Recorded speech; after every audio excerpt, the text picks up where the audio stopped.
Salam tentrem rahayu wonten ing patunggilanipun Gusti Yesus Kristus.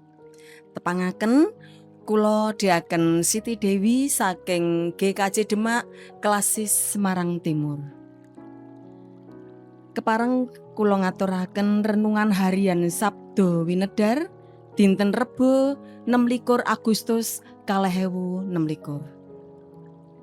Dasaring sabda kapetik saking Injil Matius bab 26 ayat 7 ingkang mekaten swaraosipun. Ana wong wadon kang marak ing ngarsane nggawa guci isi lenga jebat kang larang regane, banjur diesokake ing mustakane Gusti Yesus nalika lagi lenggah dhahar. Mekaten sabdanipun Gusti. Sabda winedar sakmangke pinaringan irah-irahan ngaturaken ingkang sae. Para sedherek ingkang kinasih, saben tiyang tamtu nggadahi barang darbe ingkang dipun anggep aji, dipun anggep sae. Temtunipun saben tiyang ugi gadah pamawas ingkang beda-beda. Wonten ingkang nggadahi pamawas bilih barang ingkang sae menika dipun ukur saking reginipun. Kados paribasan, ana rega, ana rupa.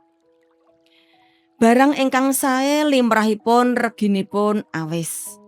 Kanthi mekaten, menawi barang menika dipun sebat ingkang paling sae, atages barang menika ugi ingkang paling aji. Kados dene waosan kitab suci kala wau, cariyos Gusti Yesus ingkang dipun jebati dening satunggaling pawestri menika dados tulodo bab ngaturaken menapa ingkang aji lan prayogi dumateng Gusti. Dipun cariyosaken nalika Gusti Yesus wonten ing dalemipun Simon ing Betania, wonten pawestri ingkang sowan lajeng ngesokaken lisah jebat wonten ing mustakanipun Gusti Yesus. Tumraping para sekabat, pawestri menika ngeceh-ngeceh lisah jebat. Awit lisah menika awis reginipun.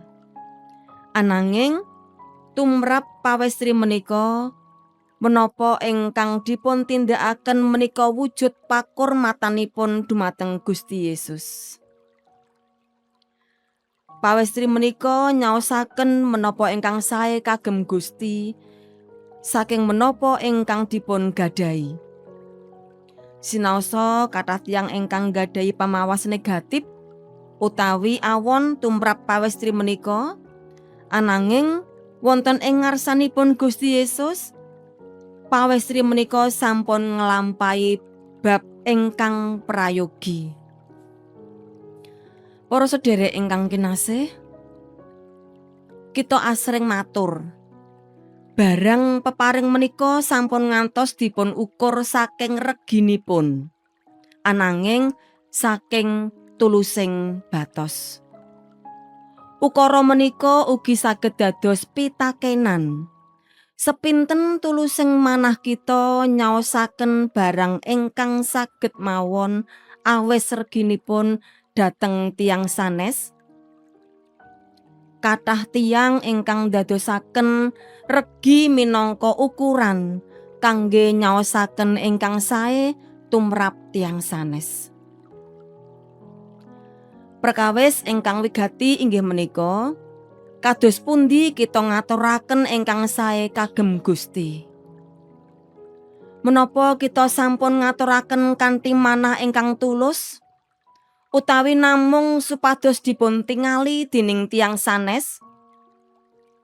Sumangga kita sinau tansah ngaturaken ingkang sae kagem Gusti kanthi tulusing manah.